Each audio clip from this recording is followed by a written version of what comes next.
Om Swastiastu, anak-anak yang Bapak cintai dan Bapak banggakan, dimanapun berada, semoga kita senantiasa dalam lindungan Ida Sang Hyang Widiwasa dan selalu dalam tuntunan beliau. Nah, anak-anak yang Bapak banggakan, hari ini kembali Bapak akan mengulas materi berkaitan dengan kitab Bhagavad Gita, di mana materi ini adalah materi lanjutan pada pertemuan atau pembelajaran kita yang ketiga. Jadi sebelumnya sudah Bapak ulas berkaitan dengan kitab Bhagavad Gita ini, khususnya yaitu mengenai isi dari kitab Bhagavad Gita sudah Bapak ulas sampai bab 10 pada pertemuan yang kedua. Pada pertemuan ketiga ini adalah bab lanjutan, yaitu bab 11 sampai pada bab yang terakhir, yaitu bab 18. Kemudian juga nanti Bapak akan ulas sedikit berkaitan dengan makna yang terkandung dalam kitab Bhagavad Gita. Baik, sebelum belajar, mari kita bersama-sama melantunkan doa semoga senantiasa Ida Sang Hyang Widiwasa melalui manifestasi beliau sebagai Sang Hyang Aji Saraswati memberikan kita tuntunan, memberikan kita kecerdasan. Baik, berdoa, kita mulai. Om Saraswati Namastuvyam Varadika Marupini Siddhiramba Karishyami Siddhir Bhavantu Me Syada. Om Shanti Shanti Shanti Om. Baik, anak-anakku sekalian, pada pertemuan yang kedua itu sudah Bapak jelaskan tentang isi Bhagavad Gita mulai dari bab 1 sampai bab 10, dan tentunya Bapak berharap semoga anak-anak dapat mengingat dengan baik terkait dengan materi-materi yang sudah Bapak jelaskan. Nah, selanjutnya sekarang berkaitan dengan isi Bhagavad Gita bab 11, yaitu berisi tentang perkataan atau wejangan-wejangan dari Arjuna sendiri yang terdiri dari 55 sloka.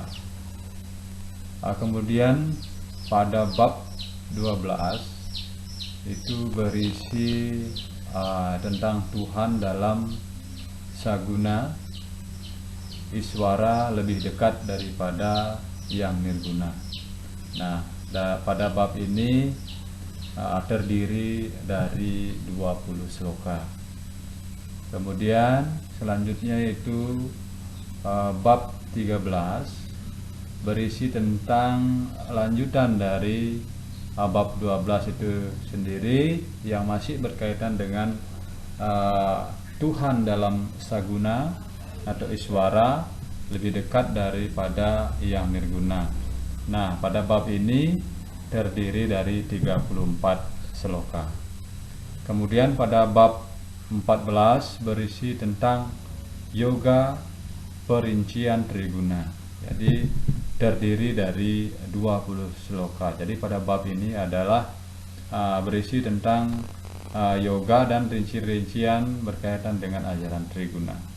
Kemudian pada bab 15 berisi tentang yoga dan Purusattama, ya. Jadi pada bab ini terdiri dari 20 sloka. Kemudian pada bab 16 berisi tentang alam pikiran ketuhanan dan kesetanaan terdiri dari 24 seloka. Nah, selanjutnya pada bab 17 dalam kitab Bhagavad Gita ini berisi tentang ajaran Triguna ya dalam fenomena keagamaan. Nah, pada bab 17 ini berisi 28 seloka yang berkaitan dengan Triguna itu sendiri. Kemudian yang terakhir yaitu bab 18. Nah, ini berisi tentang kesimpulan berkaitan dengan apa yang disampaikan oleh Sri Krishna atau wajangan Sri Krishna kepada Arjuna. Nah, dalam bab ini terdiri dari 78 seloka. Nah, baik anak-anakku yang Bapak banggakan dan Bapak cintai, selanjutnya Bapak akan sedikit mengulas berkaitan dengan makna yang terkandung dalam kitab Bhagavad Gita itu. Nah, jadi ketika kita sudah paham, kita sudah mengetahui apa itu kitab Bhagavad Gita dan apa saja isi-isi di dalam kitab Bhagavad Gita itu, maka selanjutnya kita juga harus memahami makna yang terkandung dalam kitab Bhagavad Gita itu sebagai pedoman kita dalam menjalani kehidupan ini. Jadi kalau berbicara masalah makna yang terkandung dalam kitab Bhagavad Gita, tentu Bhagavad Gita itu sebagai kitab suci kita itu memiliki makna yang sangat luas jika kita akan menjabarkan berkaitan dengan makna itu. Namun pada kesempatan ini Bapak akan lebih mengkhusus atau mengkerucut menjelaskan berkaitan dengan makna yang terkandung dalam kitab Bhagavad Gita itu. Nah, jadi ajaran Bhagavad Gita ini bermaksud menyelamatkan manusia dari kebodohan kehidupan di duniawi. Bhagavad Gita juga mengandung maksud untuk melepaskan manusia dari penderitaan. Nah, melalui ajaran Bhagavad Gita, Sri Krishna sebagai awatara dari Dewa Wisnu yang bertugas memelihara dunia, nah kemudian menyadarkan manusia apa yang sebenarnya menjadi tujuan hidupnya. Apabila manusia lupa akan tujuan itu, sebenarnya kita semua diliputi oleh kebodohan. Sehingga kita mulai bertanya, mengapa kita menderita? Dari mana sebenarnya asal kita? Kemana tujuan kita setelah kita meninggal nanti?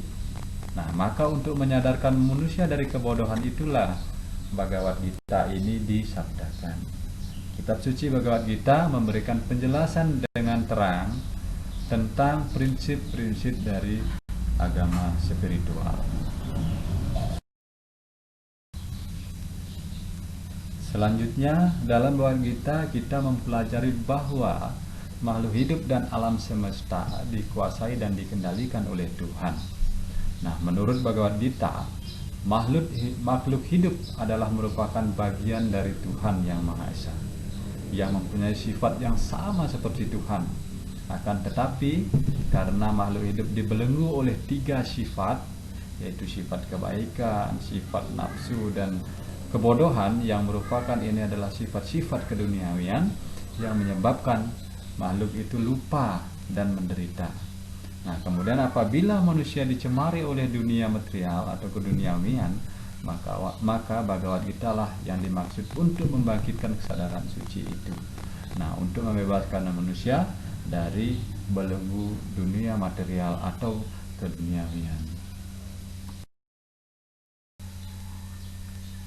Nah, anak-anakku yang Bapak cintai dan Bapak banggakan, demikianlah yang dapat Bapak sampaikan pada pembelajaran pertemuan ketiga ini berkaitan dengan isi Bhagavad Gita dan makna yang terkandung dalam kitab Bhagavad Gita. Nah, jadi harapan Bapak semoga anak-anak dapat memahami materi yang Bapak sampaikan ini. Tentunya untuk lebih memahami, untuk lebih memperdalam berkaitan dengan materi ini, Bapak berharap anak-anak bisa belajar dari referensi atau buku-buku yang lain, dengan membaca buku-buku yang lain berkaitan dengan Bhagavad Gita itu dan makna yang terkandung dalam Bhagavad Gita, sehingga anak-anak memiliki pengetahuan atau pemahaman yang luas berkaitan dengan kitab suci Bhagavad Gita ini. Bapak rasa demikian yang dapat Bapak sampaikan pada kesempatan ini. Jadi lebih dan kurangnya mohon dimaafkan.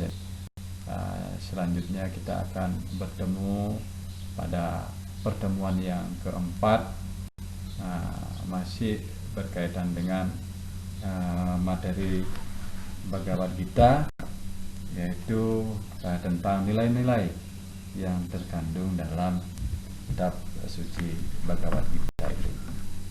Baik, sekian Bapak sampaikan dan Bapak akhiri dengan Parama Santi. Om Santi, Santi, Santi. Om.